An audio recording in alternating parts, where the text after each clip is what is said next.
welcome to Wonderful Plant Wednesday. I'm Sarah Bouboulis, the Habitat Project Coordinator for the Partnership for the Delaware Estuary, and here on Wonderful Plant Wednesday, we talk about native plants that you can plant in your yard or your garden to help support clean water, healthy habitats, and strong communities throughout the Delaware Estuary, which is an important part of our mission here at PDE.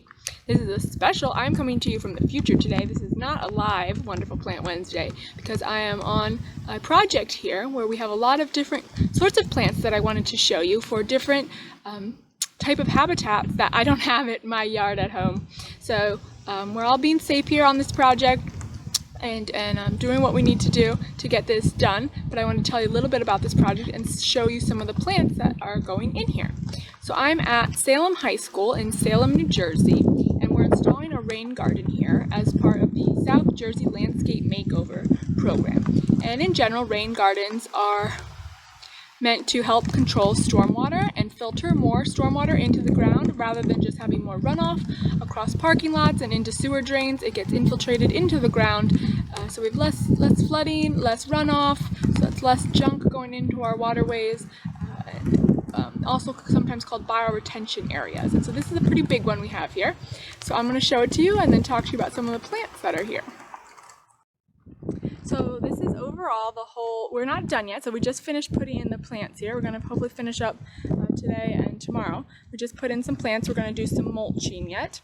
But it's kind of a swale, and you can see like the edges come down on either side, and then it has a very flat bottom. So when all the water goes in, it can hold it kind of like a bathtub, and then it holds the water there and infiltrates it slowly into the ground instead of just running across this parking lot or across the grass and into everything. We're doing this project with people from the Rutgers Water Resources Program along with people here at the Salem High School. At each of the downspouts we have this kind of rocky area that will help slow the water down as it enters the basin where all the plants are.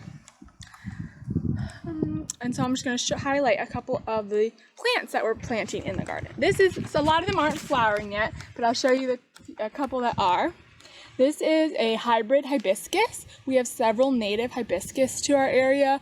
Hibiscus moschutos is, I think, the best, but this one is a hybrid of probably that one and maybe some other ones. It's called Berry Awesome. And it has lovely flowers, a darker leaf. And so when they're planting this garden, you have to think in a big project like this, you do have to think hard about which plants you choose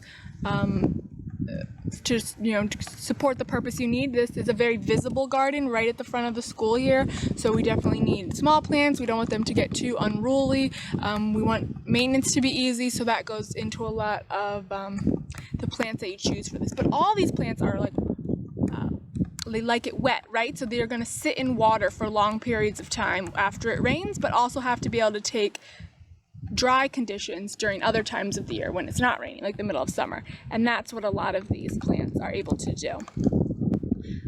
Hibiscus, this is a fun fact. Hibiscus means mallow, and these plants are used to make marshmallows a long time ago. I don't think they are anymore.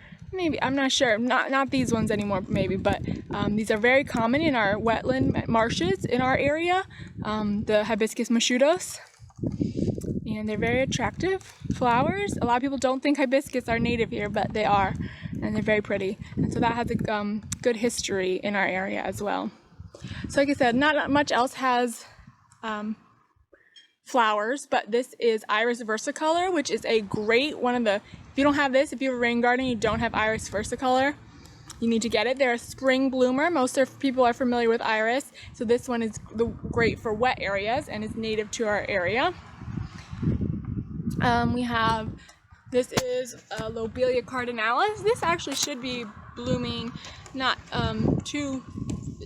but who knows, I don't know how they grew these plants. But anyway, Lobelia cardinalis, another great wetland plant for the wettest areas. All three of these are more for the wettest areas. They can really take wet, but also can tolerate the dry during other times of the year. Beautiful red flowers on Lobelia cardinalis.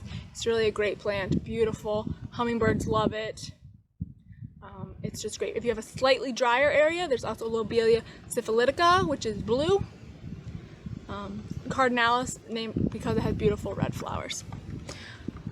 There were some of these that had flowers. No, most of them have, this is Chelonia obliqua, which is actually a little more southern species. Chelonia glabra is more local to our area, but again, I think these stay a little smaller than glabra, so which is why they maybe took this one. It's called turtlehead, and that's due because the buds on the turtlehead look like turtle heads, so that's where they get their name. Also another good wetland. This is going to be not in your middle section. It's going to be up on this edge. So we have like our basin of wet with our iris and our hibiscus and our lobelia, and then kind of out from that we have our chelonies, and then they also have a lot of grasses, and those are going to be on the edges as well. Carex pennsylvanica is very good. Don't forget about grasses. Grasses can really add so much to any garden. They fill in nicely. They'll help control any weeds you might have, and so all along our edges here we have our grasses, different kinds. And then up here on the border we have 3 different bushes. We have Vaccinium angustifolium is blueberry. We have, I have to remember what all we have, viburnum. And so these guys, they do not want to sit in the wet all the time, but on occasional flooding they will be okay. If the water comes up to that far, if the soil gets saturated, they'll be just fine with that, but they don't want to sit in our middle wet area here. And we also have bayberry, which is this one.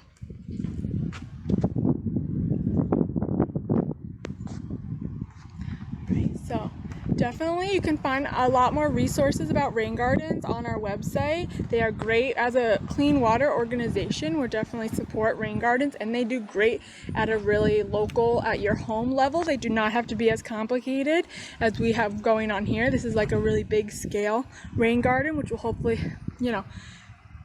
handle a bunch of runoff from this entire building here. And your house is obviously much smaller than that, and usually have multiple rain spouts, but that sort of rain comes in from the downspout over the rocks, kind of slows down, and then fills in the basin where it'll hold the water. And then I'll just take you down. So we didn't go crazy. We don't have a lot of different species here, right? It's only about a couple different species of flower at different colors throughout the year. Iris bloom really early. The hibiscus is blooming now. Cardinals bloom now. Chelonies bloom a little later. You see they're getting ready to bloom. There.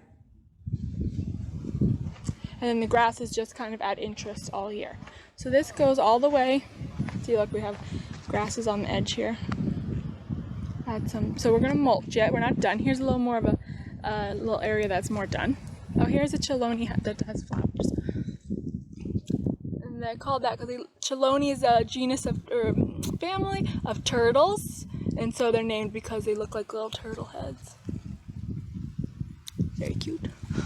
So here's a little area that's done. Hopefully it will fill in more as it grows.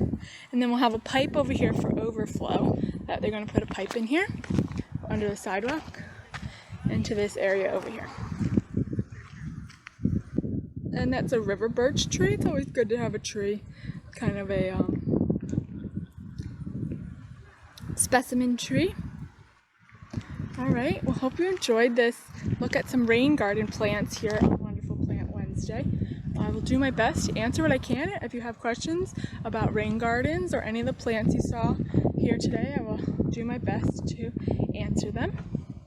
Again, I'd like to thank Salem High School and the Water Resources Program at Rutgers for all their help with this project, and also other PDE staff. I'm just here kind of helping today, but we worked really hard on this project, and it's good to see it go in. So thanks so much for watching, and I will hopefully be live next week with another Wonderful Plant Wednesday. Okay, bye.